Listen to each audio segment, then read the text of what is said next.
Want to make a podcast? Spotify's got a platform that lets you make one super easily, then distribute it everywhere, and even earn money.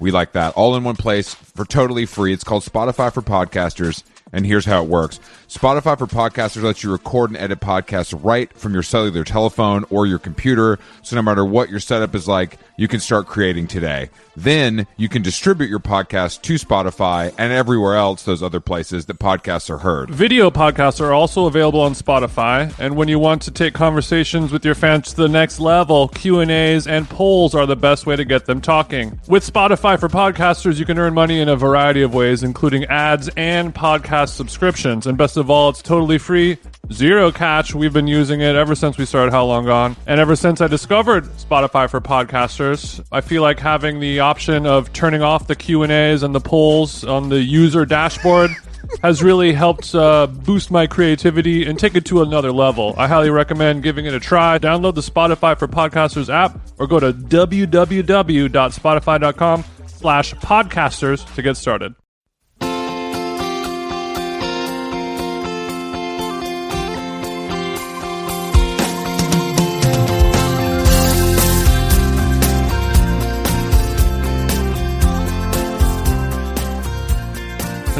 Hello. It is I, DJ Them Jeans, from the festival circuit of North America. What's up, Chris? How are you?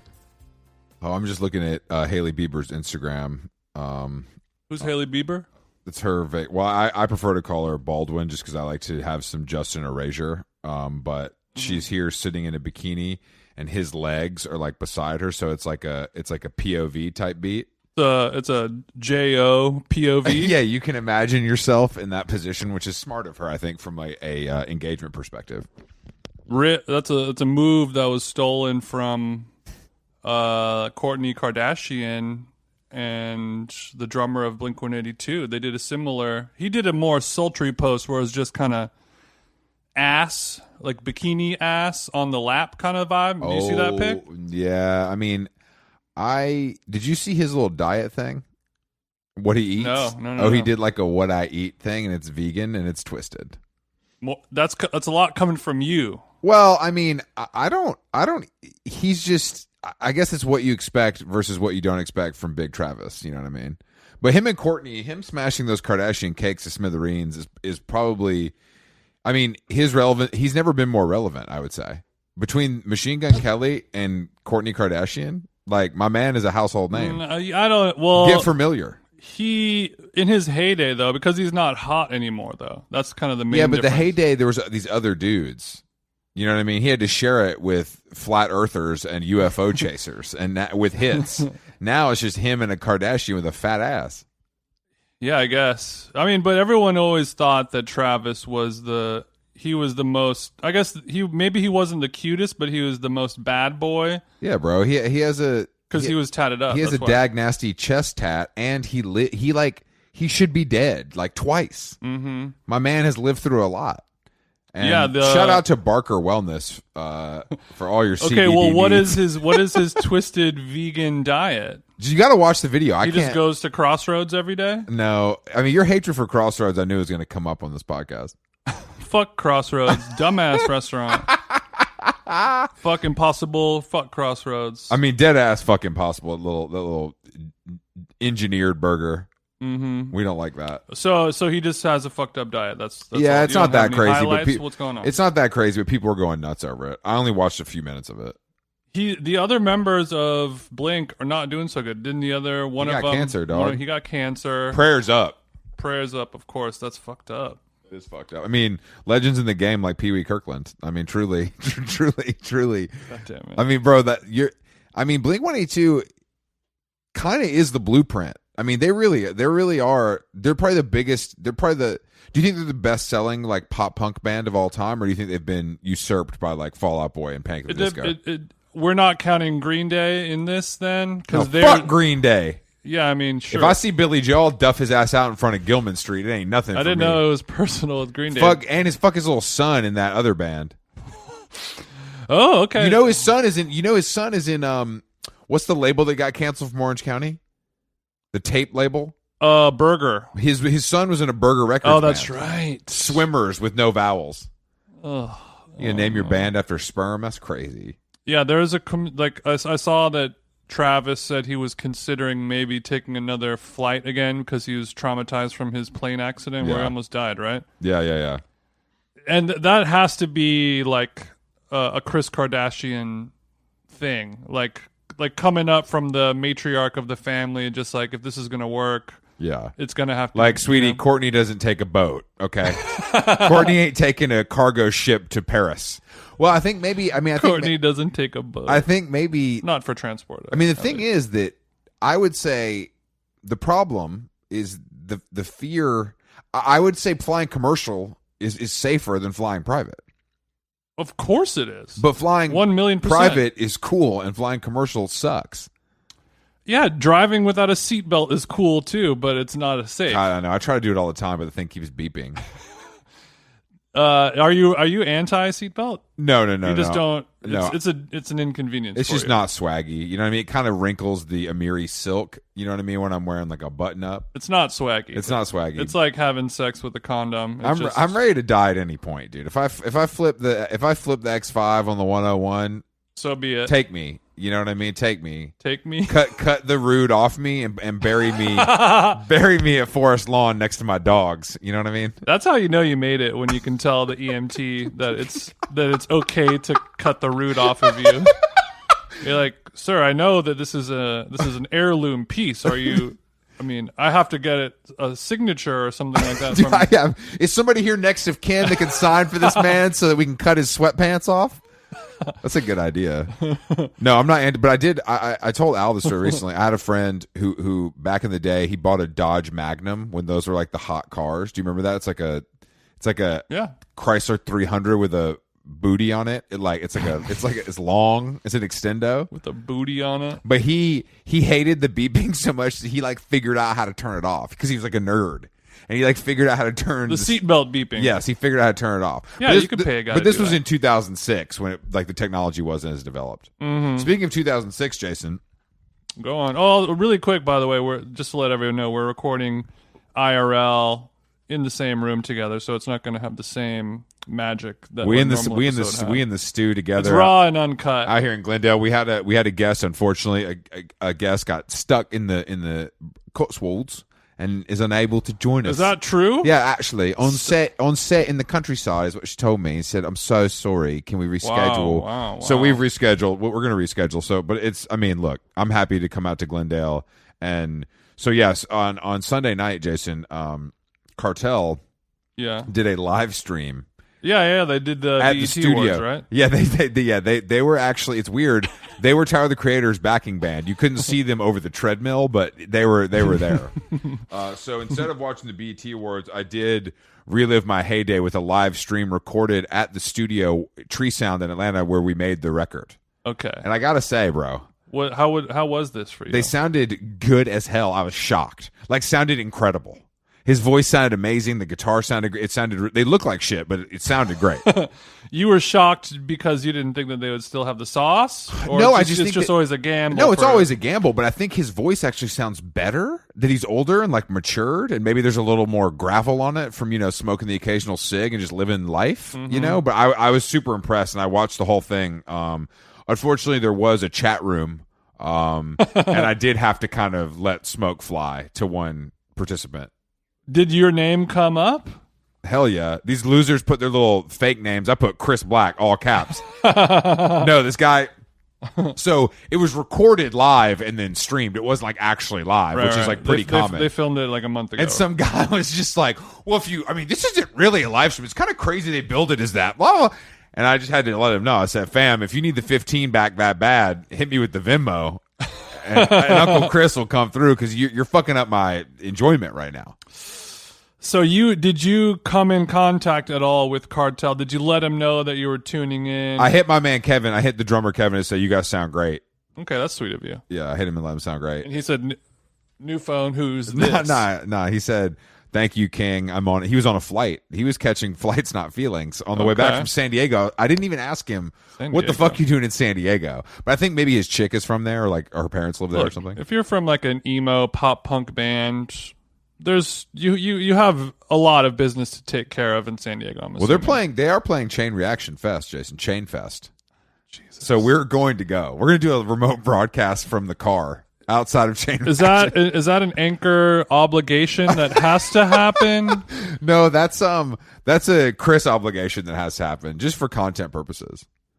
Okay, I might pass on that one. I might get stuck in the Coswaltz for that one. If I keep going to Orange County without you, I'm afraid I'm going to get shot. Don't worry. You're not going to... A lot of things will happen to you in Orange County. Okay. You definitely won't get shot. Okay. Well... Yeah, you're one of us. Also, you know what I mean. Speaking of one of us, right before I got here, I did read 10,000 words in Vanity Fair on cursed Proud Boy founder Gavin McGinnes. In Vanity Fair, of all places. And it was it's written by a guy who used to work there. It's not the best. It's not like that salacious, unfortunately. Because it's like stuff I kind of knew. Yeah. But if you're interested in that story, it's a really deep dive into it. Yeah, there was a little. I also read it. There was a lot of through lines between that and Dutch Oven Gate. Oh, how can we forget about Dutch Oven Gate? Well, we'll get into that, but like with the Gavin stuff, it was sort of like all these stories are about the same kind of thing of like, here's the story of how the founder was like a monster the whole time and everyone was okay with it, and now in 2021 the true colors are showing and everyone was like, what in were we his thinking? In his case, being like a freak racist is different than like you're canceled because you're a mean boss. But he also, I mean, it's just crazy to watch a guy like fumble the bag that hard. Like that motherfucker should be worth $100 million or more, and he probably makes a little money from like a freak Alex James style YouTube show. Alex Jones. I'm sorry, not Alex James from Blur. I'm sorry. I apologize to all the Britpop heads listening. Or Alex James from Pleasures, streetwear clothing company. What's that? There's so many different Alex Joneses out there, but yeah, I'm sure he makes decent enough money from the alt-right community. Well, I think that's the thing. I think if you go full alt-right, you can find an audience. Like, I think that's the thing. If you're a guy like him, you can find the audience. If you lean into it all the way, you can make a shitload of money. Just look at Tim Dillon. Tim Dillon is not right-wing. Sorry. He's not. He's just a truth teller is what he says. I don't know. I don't know what that means, really. Yeah, so does Donald Trump. Good point. From the desk of Tim Dillon. But that's more of a bummer because Tim is actually talented. But that's a whole other podcast that I won't talk about. But yeah, it was the Gavin thing. It's not really it's nothing new that you didn't already it's just know. all these stories. Like, this guy is like a maniac freak. Like he was in punk bands. Yeah, he did drugs. He likes to drink beer. The fucked up part for me is that he has a non-white wife and non-white children. That's the best twist of the whole thing. Yeah, but I don't think that he did that for any reason other than it would be good optics for him. No. They've been together forever. I think they've been together for. I mean, it's a long relationship. Like it's not sure. No, I don't think. I actually disagree with you. I think his views got more extreme, and she's probably like, "What the fuck? This guy was supposed to be rich, and now he's a racist guy in Fred Perry's that don't fit." There is a real subsect of twisted people who believe that dating somebody outside of your race, or like in that article itself, it was talking interviewing people that knew him from back in the day that said like he identified as a feminist purely for like optical reasons, just because he thought it would like look good, or he might need that card in his back pocket. Sounds like a certain co-host on this podcast, and it's not me. They talked to a friend of the show, Leslie Arfin. Mm-hmm. She gave some pretty good quotes about like just roasting him. Sure. I mean, you kind of have to just abandon all connection with a character like that nowadays. But I mean, the real meat of the story like that is like, if this person has been like this the entire time, what's the difference? If he was like this 25 years ago, then why was everyone rocking with him? Is that like just because everyone was looking the other way? It was a simpler time. No, I think it's a combination of simpler time and also like it was shrouded in the guise of humor. That was like what it seemed like, and it was like edgy, and I think then edgy humor leaned a way that now it cannot lean. And I think at a certain, I'm sure a lot of people just were like, I don't know, this guy pays me, I don't fucking know. Yeah, there's that, and but also with all of those people, you can kind of see the moment where it goes from like, we're fun, we're being wacky, we're being like, it's literally drug addiction. It's like, oh, they're fun, they're cool, and then it's like, oh, damn, this is not. But fun you can cool. see the lever switch where it goes from like, we're doing this because it's funny, and I want to buck the system, I want to be anarchy, and I want to stick it to the man, be a provocateur, and then just go straight into like, this is like hate. Yeah, maybe you can just feel the spirit. Maybe the Klan change. rally themed photo shoot was maybe a sign. I don't know. I mean, that's crazy. But I mean, back in the 90s, you know, if you're like a really, really just like extreme type of person where you just want to say, you want to piss off everyone, you want to shock everyone. That's not, you know, I could see a world where you do that, and it's totally. Like oh yeah, me too. I mean, they did it, and you don't necessarily like the KKK, you don't support it. But you think it's inflammatory, so you do it. Yeah. I mean, like all these metal bands who have lyrics about like you know, raping people and sodomizing the Pope and all this stuff. Like nobody actually wants to kill and sodomize people. I mean, they might perhaps, but they won't do it. Are they and Swedish, or I mean, what are we talking about? Oh yeah, you got to look out for those guys. I don't trust any guy that spends that much time in the forest. You know what I'm and I spend that much time outdoors and not have a tan. I don't trust. Oh no, you're definitely a killer. You're definitely not going to get picked up by Laird. That's for shit. No, sure. absolutely not. But I just think that story in general. I think the Vice thing is just been. I was interested, of course, because like obviously I have some pretty deep connections there, and like I spent my time in that world. But I also think it's just like these stories that keep coming out are just. There's nothing. It's like, yeah, okay. I mean, like we all knew all of this stuff, whether it's about Shane being rich, whether it's about Gavin being racist, whether it's about Sarouche being like the smart one that got sober. It's like there's just nothing new. But I guess it's still salacious enough because like it's failed so spectacularly that it'll still get, you know, some ink somewhere. Yeah. Oh, I mean, it still gets a lot of ink a lot of places because most thing, you know, if us as old gatekeepers, we already have known all of this stuff for so long.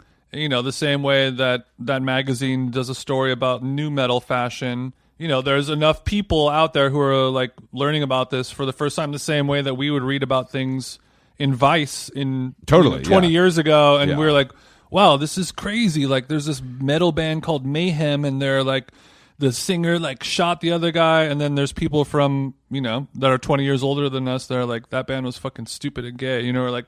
Or when you listen to an interview with John Waters and he's talking about like, yeah, like Andy Warhol is a fucking clown. Like we made fun of him every day. He was like the cheesiest guy. Yeah, you know, it's just like interviewing Alexander McQueen. Like, what do you think about Virgil Abloh? You're like, what the fuck are you talking about? You know, it's he's like I'll shit on Virgil Abloh from the damn grave, bro. I don't. That's how much. No, but I mean, I think. But you know what I mean? Yeah, of course. No, of course. I think that I think that's absolutely true, but I think that it's more of I think because of the spectacular amount of money that was attached to it and like Disney investing in it, it continues to have legs in a place like Vanity Fair, because Vanity Fair loves to see, you know, competition die. You know, not that it's you know, not this competition, but it is in some ways. Yeah, of course. I mean, they're all trying to get, but it's crazy that Vice has gone from like something so in the late 90s to early 2000s, there was nothing cooler. I would be embarrassed to tweet a Vice link at this point. I can't even associate. I know it's kind of it is definitely sullied, and it sucks because they've always had good people working there, and they always did interesting stuff. It was overclouded and overshadowed by, you know, like that meme of like, how do we write a Vice story, and it's just a guy throwing a dart at a wall that says like trans people. That's ID. ID is the best. Let's talk to a Nigerian trans creator who photographed their dead parents. It's like, what, guys? Yeah, and when Vice first came out, the first ID is owned by Vice. Just FYI. Sure. Not to play Galaxy Brain with you, Jason. Damn, bro. So it really is all Vice. It's crazy out here, dog. And who owns Vice? Damn. Walt Disney, bro. Damn. Walt Disney's preserved head at the Forrest Lawn Cemetery.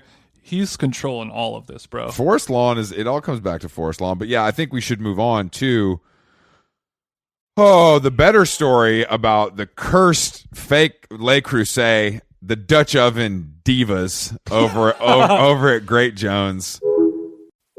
And Great Jones, I always call it Mother Jones. Well, that's funny because you don't know what Mother Jones is, probably. Mother Jones is a news outlet for the left. Yeah, which you definitely don't read because you're more of an Alex James guy, if you know what I'm saying. Alex Jones?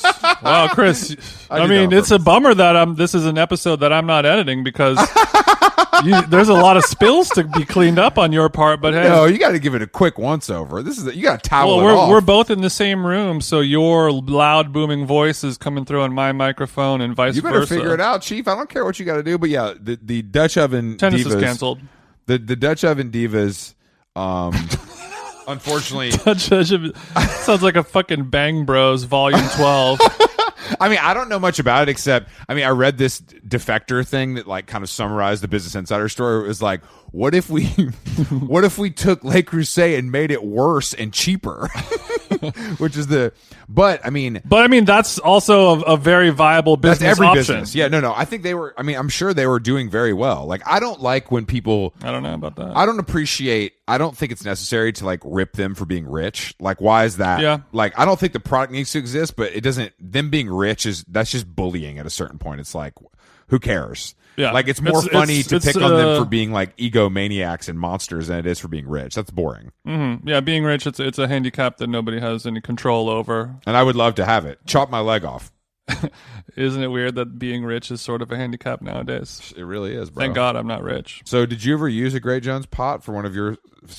Hell no. I'm a grown-ass man. I only use equal parts cookware because they gave it to me for free. But, I mean... I don't know. But yeah, I mean, there was a real market for that kind of stuff. Like, make it look cool, make it look cute, make it look Instagrammable, and a little bit cheaper than Le Creuset. Like, there is definitely a market for it. See, that's what's so crazy to me is that, like, if you're a 24-year-old girl with 2 roommates in Bed-Stuy, yeah, and you love to cook and you love, like, you went to the wing or whatever, you know that Le Creuset is the real shit, right? Like, you know that. They might know that, they might not.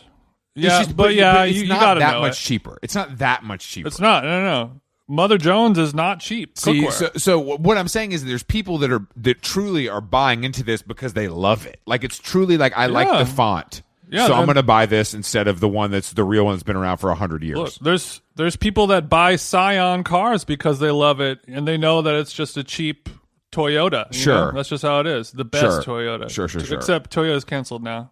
I didn't realize that, but thank you for the update. I just learned that recently. Oh, okay. Not because of the all-new Tundra's payload, but I think they donated money to a bunch of like Trump-supporting Congress people. Shocker. Like, yeah, I'm sure your favorite car company. Yeah, most of the best cars are German. You guys ever thought about that?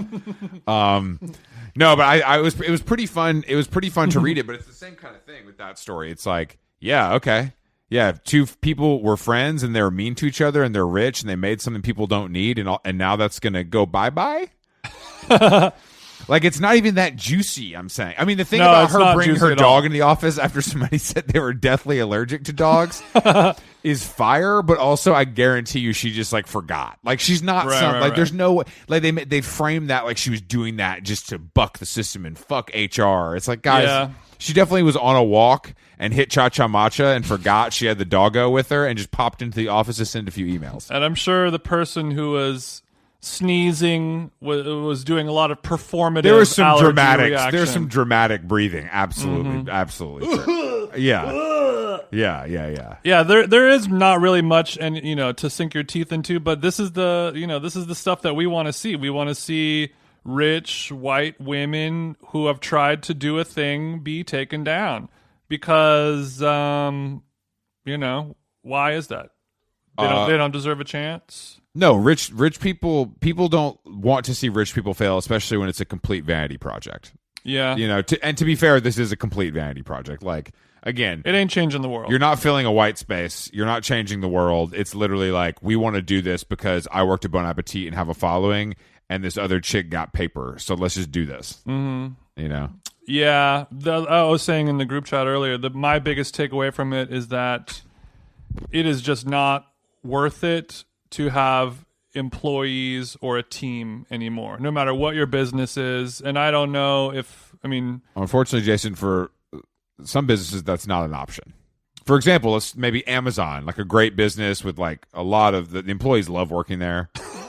You know what I mean? Well, that brings me to my point is my conspiratory brain. TJ's on that YouTube algo yet again. Is that the narrative that is trying to be created? First COVID comes, wipes out so much small business. Amazon, all these huge companies, their profits go through the roof.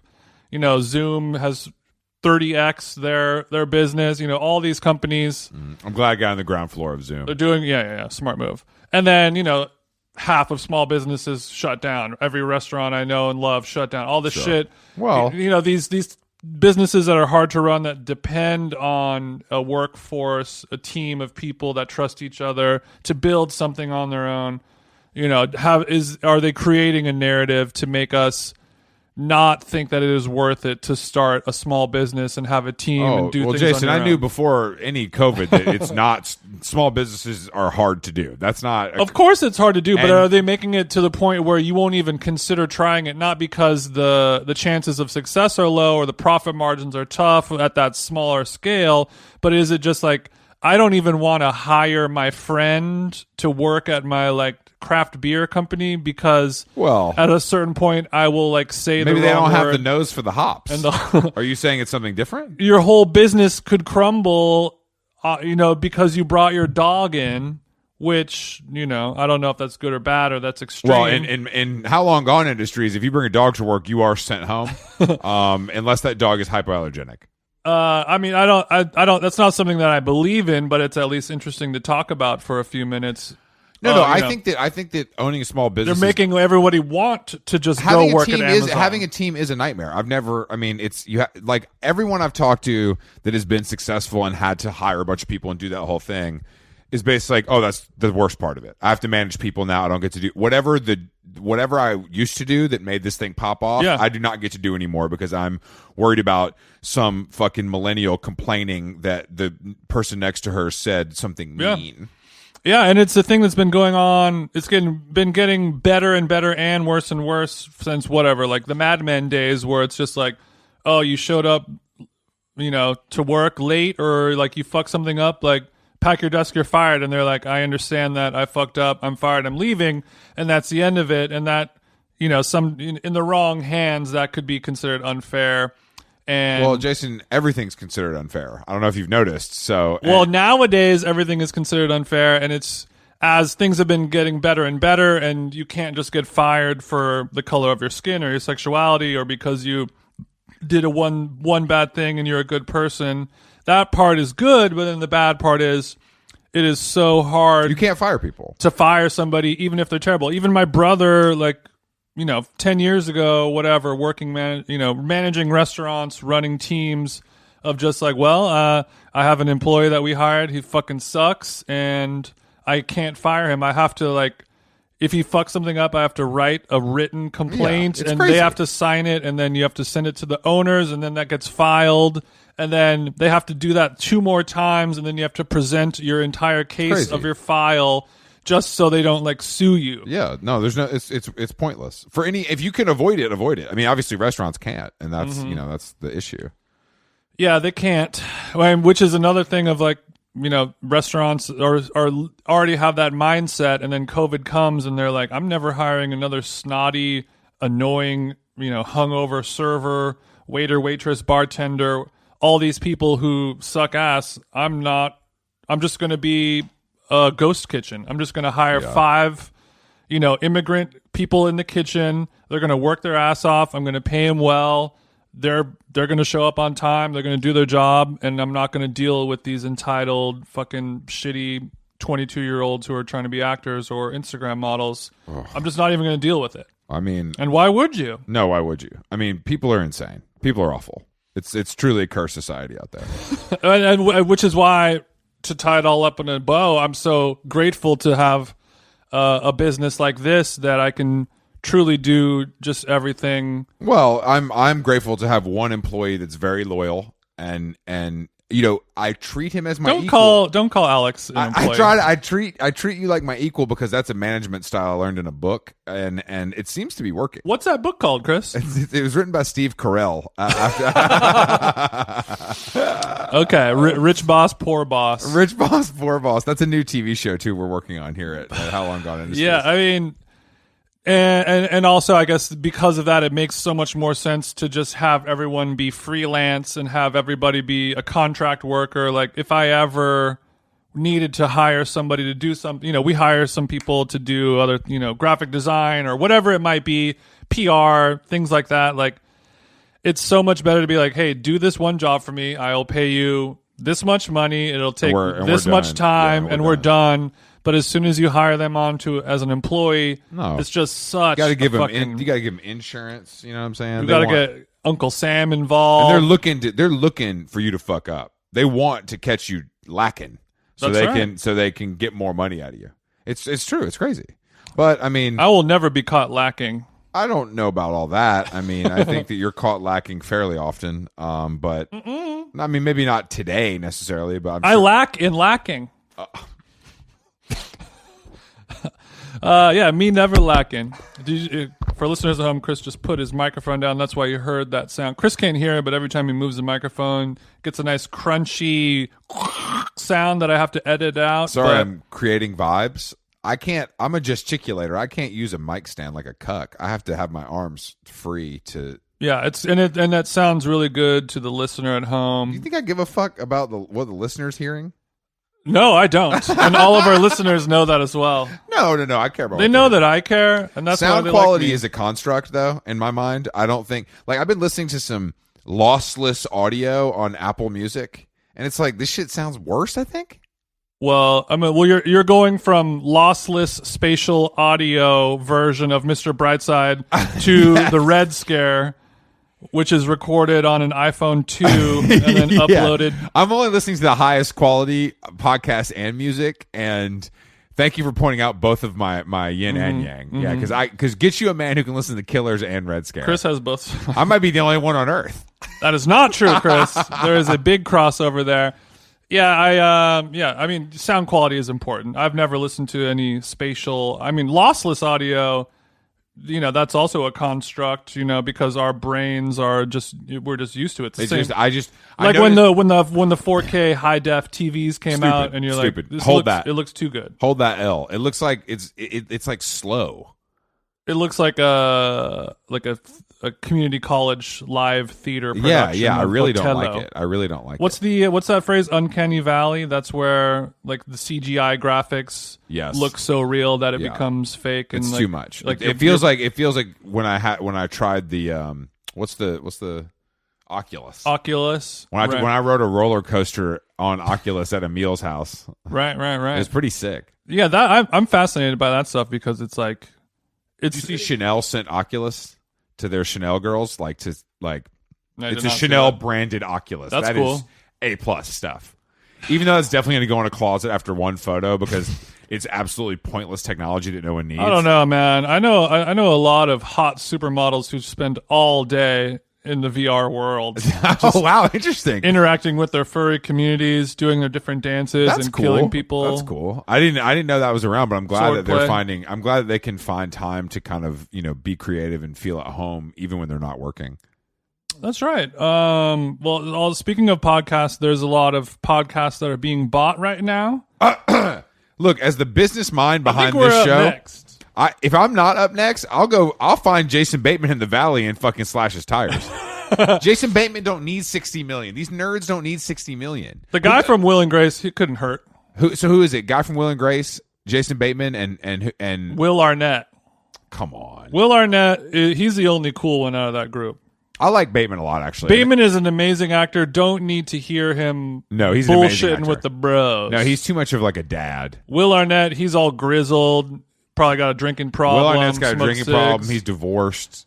He's one of those guys that's always like real tan in an unhealthy way. I love it. Yeah, he's smoking cigs for sure. Yeah. But so what's the podcast called? Smartless. It was like a quarantine project, whatever. Where sounds similar to another podcast that's arguably better. ours is definitely better. We're not the only podcast that started during quarantine. That is true, though, Chris. I have noticed that. Well, unfortunately, we don't have these celebrity names to kind of. I mean, that really is the only difference. Because all the podcasts getting signed, it's either Call Her Daddy, which was already huge, or it's like celebrity shit. Yes. So you got Joe Rogan for 100 million. He got more too, I think, on the low. Probably. I mean, it's not like. I mean, he makes $1 million a week off of his podcast, probably. On top of getting $100 million buyout. But just between YouTube and all that shit, he's making a fuckload of money. But he got 100 million on paper. Call Her Daddy got 60, and then this one Smartless got 60 as well, or something like that. I think Smartless got 60, and it's like. I mean, those guys probably just... And that's just to have your podcast be unchanged. Everything is the same, except instead of being on Apple, Spotify, and Amazon, you're only on Spotify or you're only on Amazon. Yeah, you basically limit your listenership. Yeah, it's for like money. The Sopranos is only going to be on HBO, not on Netflix as well. That's all it is. And that's a lot of fucking money. And I was talking about this with Carolyn. Like, if the Call Her Daddy Girl, which is a show where it's just like a barstool chick who talks about like different jeans that guys should wear and like how to suck a dick and like how to we can do that. We talk about both of those things. I mean, I'm sure the show has evolved and changed, but when it first came on the scene, it was like the #1 podcast on the charts. I listened to it a few times, and it was just some hot party sluts talking about like where they went in the meatpacking district and like how to like fuck a football player or something like that. I mean, it does sound good, I have to say. I've never listened to it, but when you tell me what it is, my interest is piqued. It was the only like sexually open and free show on the podcast, simultaneously the only podcast that had like hot people on it. Like fuck people that you wanted to fuck. Yeah, if you were a certain type of person. Yeah, it's not like dorky fucking podcast. I mean, there's a lot of women out there who probably wouldn't mind shacking up with Mark Maron or something like that. But nobody's looking at Joe Rogan. Play me another blues riff, Mark. What's your cat's name again, Mark? Do you think Mark is blowing backs out over down the street?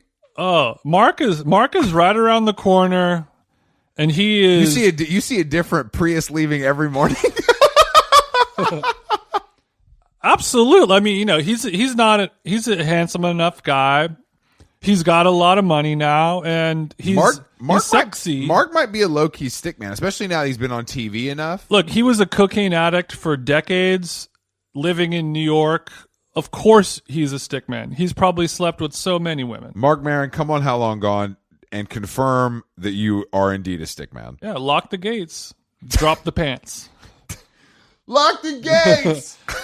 Yeah, but no, I mean, and nobody wants to fuck Joe Rogan at all. That's not true. I bet there's some. I wonder what the Rogan female fans call themselves. Do you think they have like a name, like Arenators? I don't think there's enough people to have a name. I guarantee you, there's some freaks out there that want him to stick his little kettlebell. There are kettlebell end. There's a lot of women out there who love a bald guy.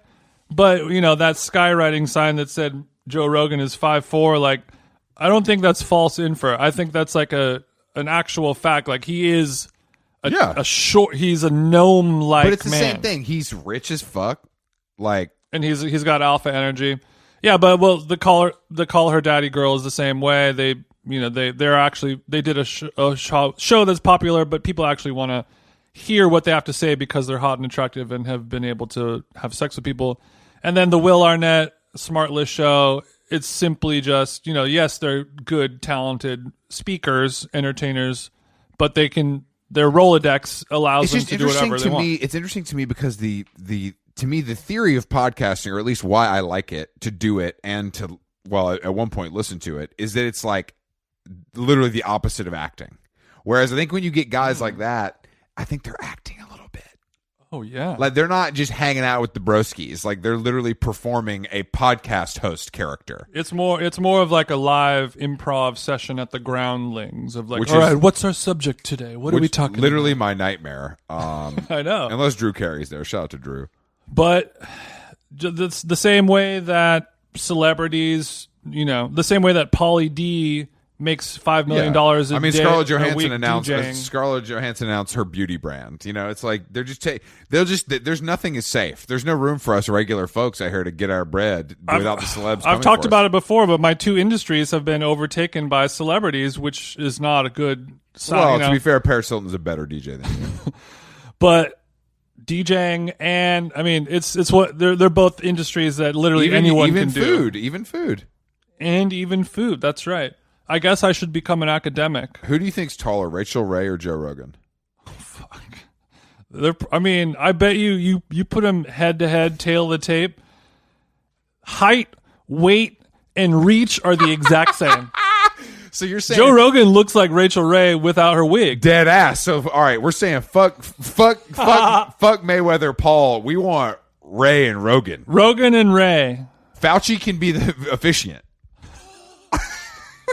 God, yeah, Rachel Ray, she looks like the type of chick that could take a punch. You know what I'm saying? Oh, 100. Oh, Rachel Ray is about her business. Rachel Ray got money. She put the headgear on. She's going 8 rounds, no problem. She's going 8 rounds. Look, Floyd said he took $100 million for a fake fight. I think Rachel Ray could get at least 20 for a fake fight. I don't know what Ray's up to. She still have her talk show on daytime TV. I'm sure she's killing, bro. I'm sure she's killing. Looking like a mini fridge, making money. Girl, you look like not a fridge, a mini fridge. Look like a dorm fridge. I was listening to Maron yesterday because he had Tarantino on. Oh God! You're not a Tarantino fan? It's all any of that film dork shit. I'm like, I don't want to hear Tarantino talk. I don't think he's got anything new to say. Yeah, I think he's a genius, but I don't think he's got anything new to say. They're releasing a book, Once Upon a Time in Hollywood book, and it's like a 70s style. I fucking love that paperback movie. novel. I love that movie. Love that movie. It's a great movie. But they wrote a book that's sort of like the same story, but all the parts of it that they couldn't show in the film, like deeper backstories. This is my thing with stuff like this. Like, how long can we milk this? It's like every artist putting out the deluxe edition the week after the album comes out. It's like you're giving me shit that you didn't want to put on the album because it ain't good enough as a freebie to get me to listen more. It doesn't make sense. Maybe not that it's not good enough, but you have to... if you have a lot of story to tell, a lot of good stuff ends up... The movie was 3 hours long, bro. How much more story can there be? I know, man. What was that movie? The Irishman. That was 3 hours long. I bet you the original cut was 7, and he 100%. Wanted it to be 7 hours long. So Tarantino's got a little pulp. I heard that it's amazing. The book. Yeah, I heard the book's amazing. From Mark Maron? No, multiple people have said it's really good. He's doing like a press tour. So what is the book, though? It's literally the same story. It's just and it looks like a 70s... Like a novel, like an actual... Like a pulp novel. Okay. Like a paperback, only, no hardcover. That's cool. Which is, that's what I like about Tarantino. He's just like, he was just on Bill Maher as well talking about it. But the problem, whenever he does press, it's just everyone sucking his dick of like, man, remember on Reservoir Dogs? That was so awesome. That was when you guys shot that guy. Like, I want to hear... He's such a kooky freak. Like, I want to hear just his day-to-day. Do you think that you and Tarantino, and I apologize for saying this if it offends you, but you guys might be Eskimo brothers? Yeah, I think there's a small chance. I was probably 17, 18% chance that Tarantino have both had sex with the same person. Sure. Unfortunately, your career is not where his is, but you are a lot better looking. I'll take... 1 out of 2 ain't bad. No, 1 out of 2 ain't bad. So was he funny, compelling, engaging? Yeah, he's great. He's a pro. He's great. He's awesome. Maron, after that Seinfeld interview, I was like, Maron can't handle the big dogs. He gets too... He can't. He's like too enamored. Like if you're the cool podcast host that can handle anyone and anything, don't start every interview off with like, well, we got Quentin in today and I gotta admit, I was freaked out. Yeah, what do I say to the guy who said it? I'm like, don't just start talking. You invented this. Also, Tarantino, these guys are fucking pros. Like, these guys are not. Tarantino's been doing press for 40 years. Like, he knows what's coming. He probably doesn't even know he definitely doesn't know who you are. Definitely doesn't know who you are. and if he does, he's excited to talk to you because like, oh, finally I get to do. I don't have to do like a Conan interview where it's like you're doing some skits or something like that. Like. I can talk about, some crazy deep it can get shit. deep. So it was worth listening to.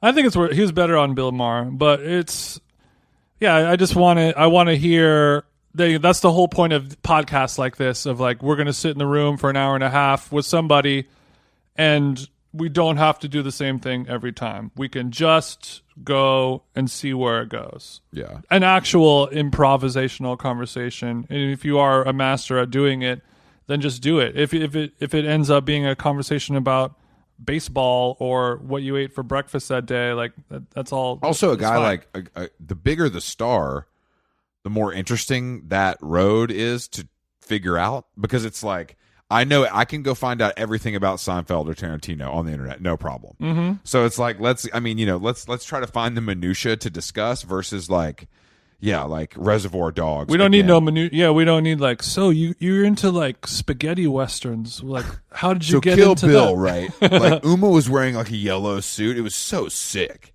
But speaking of movies, are you like itching to go back into the theaters now, or you were never a theater guy? I would right? only see movies in the theater. I don't watch movies at home. I hate it. I can't pay attention. Right. I don't love it. No, I want to see Zola. I do want to go see Zola. I think it's in theater. I think it comes out like this week. We can go see Zola at the AMC Burbank. Just a skip down the road. See, that sounds cool. That sounds like some industry shit. You know what I'm saying? We're hitting the Burbank AMC. I used to do that way back in the day with Andre. We would always do, like, when a movie came out, we would go to like the 11 a.m. on a Tuesday when I was keeping DJ's hours. And just be like, it's you and 3 people who came down from the Warner lot. Like, we just want to see this blah blah blah movie. Go get a nice lunch. Sounds great. Yeah, I want to see Zola, but that's it. I don't know what else. I mean, no, let's go see Zola in the theater. Well, the problem is you'll be zooted, and I'll have a Fiji. What's the problem? Good point. I see no problem. You're hydrated. The only problem is you might have to get up and have a squirt mid-show. Honestly, that is a problem. I do have to. It is a problem for movie watching. But I used to only see when something would come out that I need to see. I would go to Angelica solo in the morning on the weekend, see it, talk about it, be done with it. But I just don't. I don't think there's been anything good, to be honest. I mean, no, there hasn't. Why would there be? I mean, if I were a director, theaters have only been open for like a month or something like that. Yeah, and sure. I think only right now is it open to where we can actually enjoy it, like come through. Except for now that the Delta variant has caused which sounds like a band that's playing Bonnaroo The only Stage Delta 3. variant I care about is if they change the boarding rows. You know what I'm saying? I'm all set on Delta variant. The boarding rows. They're saying we got to wear masks again. The Delta variant is Biscoff or pretzels. Yeah. We got almonds, unsalted. We got Biscoff. Yeah, I just read right now that they're saying that we should start wearing masks indoors again, even if you've been vaccinated. I would rather get it. You'd rather get the DV. I think it seems like I mean, if it is a real and true thing, great. But like, you're not going to convince people to do it. There's absolutely no way. Except people that are dying to put a mask back on. No one is going to listen to that. No, it's just not going to happen. Even responsible, upstanding citizens who were not anti-mask at all. Yeah, they're just not going to do it. Like me, I'm looking at that and I'm like, nah, bro. Yeah, you can't. Like, I spent the last week going to fucking Home Depot, Whole Foods. I already got it. If I'm going to get Equinox, all this shit with no mask on. I'm just not going to go back. That's just all it is. I mean, I think that I can't put a mask back on at Equinox. You kidding me? No, that's fucking crazy. I mean, that's crazy. The salad bar at Whole Foods is open, by the way. That means COVID's over. That means COVID is over. I did my first steal of a sample yesterday. God bless. Nature is truly healing. Chicken Parmesan bite went down the hatch real nice. Twisted. Yeah, it is twisted. When you get the chicken nuggets, right? And those will sit out on the hot. I don't. They'll sit out there all, and after they've been out there for the 11th hour, they'll start to get a little soggy. So they'll squirt a little bit of Prego marinara on top, melt some mozzarella, and what's the opposite of buongiorno? That's what the word I'm searching for now. You don't like a nice chicken parmigiano? Come on, Chris. I mean, I'm sure it's good. I'm sure it's good. Yeah, it was fucking delicious. But I don't think anyone's gonna. We ain't putting the mask back on, Chief. It ain't happening. But what happens if they're pressuring Biden to get rid of the mask mandate for planes for July 4th weekend. Oh, really? I might take a flight from Burbank to San Francisco just to not wear one. It ain't nothing to drop a couple hundy. That's bad. I'm so glad that I'm not flying in the next few weeks. I know. I mean, I'm flat out. Yeah, I'm ready. I mean, I would honestly, if scheduling allowed, I would definitely be island hopping in Europe. But island hopping in Europe. But daddy's got to work. You know, I got to fucking come to Burbank and podcast, so you're a dumbass. I don't live in Burbank. Oh, I'm sorry. Glendale. I apologize. Yeah, I was in the old sauna yesterday with a fellow Armenian bro, and we were just... You're not Armenian. I am now. Culturally. I'm an ally to the community. Were you guys smoking cigs in there? You guys sharing a cig and talking about Mercedes parts? We're smoking cigs. No, Chris, come on, I can't edit this show. You can't say this stuff. That's fine. Shout out to all my bros. Of course. And he was saying, you know, like, the worst part about the quarantine was not being able to come into the sauna. Oh, so you basically took his dick into your hand right then and I was like, my man, speaking my language. And he then quickly went on to a tangent where he was letting me know how he knows that COVID is fake. Oh. And I was like, okay. Did you have to Venmo him after for this, or is this a free? He's like, bro, I have a big family. I have 180 people in my family. Holy shit. They're all old aunts, uncles, grandparents, people all over the world, you know, developing countries, first world countries. Hold on, while he's saying this, are you looking at his hog, or is he... No, we had towels on. Okay. We had towels on. His body was sick, though. That's nice. He wasn't tall, but he made up for it in his... He looked sturdy, we'll say that. That's what you got to do if you're not tall. Just go sturdy. Yeah, he was very sturdy. Not too hairy, how I like him. Nice. And he was just like, I not a single person in my family got sick, died, got anything. Like, they're all old. They all smoke cigarettes, and they all never wore a mask for anything, and everyone was fine. That's how I know it's bullshit. And I was like, you know what, bro? Fuck. Like, none of that is rooted in any logic or sound, how he got there data whatsoever. I see how he got there. But it was sort of like a snapshot of, like, this is how people feel, 100%. and that's like, that's a strong enough. Like, it's not scientifically sound in any way. It doesn't matter. Simply the luck of the draw, and there's obviously too many variables to really account for any of that. But it's good enough for him. People only care about themselves. So if that's his reality, then that's what he's going to preach into the sauna to this white man. And I couldn't. I mean, I could knock him because I am a pragmatic thinker. But I wasn't about to. I was just kind of like, don't air quote the pragmatic thinking. Oh, I'm sorry. Yeah, that was. But I was like, you know what, bro? Like, I can't say shit. I can't say shit. I can't argue. Like, that makes a lot of sense to your brain, and that's good enough for you. I've heard worse. I've definitely heard worse. I've heard Fauci, so it's fine. I heard a great story yesterday. Quickly, if we have time. Oh, we have time. And it was basically like a moved. So this guy moved to LA, and he's like, kind of like a hot jock type, and he's in his building's laundry room, and he's wearing no shirt, just some shorts, some flip flops, like doing his laundry. Mm-hmm. And his neighbor comes in, and he's like, hey, what's up? They're talking a little bit. What do you do? Oh, I do this, I do that. He's like, oh, I'm a filmmaker and producer of pornographic film. Okay, I was gonna say laundry room in the apartment building. That's not a place where film producers hang out. But he's basically like, you should get into massage. And he's like, well, I'm not certified. I can't, And he's like, oh no. I mean, I'd love to, but I'm just not certified. He was like, oh no, it's not that kind of thing, Chief. It's more of like a $5,000 massage, And he's like, oh no, and anyway.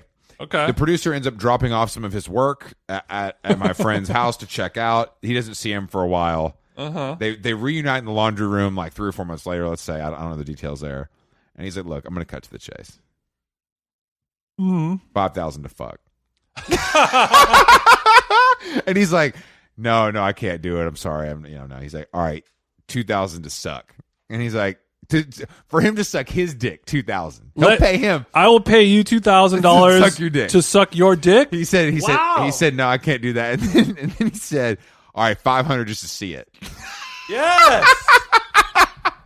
These are dealing days. And he didn't do it. This is like the Toyota-thon. Didn't do it? Okay, I would do 500 just to see it. Oh, for sure. But it was just it was a great story because I was just like, I really didn't know where it was going to go. You know what I mean? And it was. I mean, this guy, this porn producer has got a lot of walking around money. That's no small potatoes to I would book. imagine $2,000 to let me suck your dick?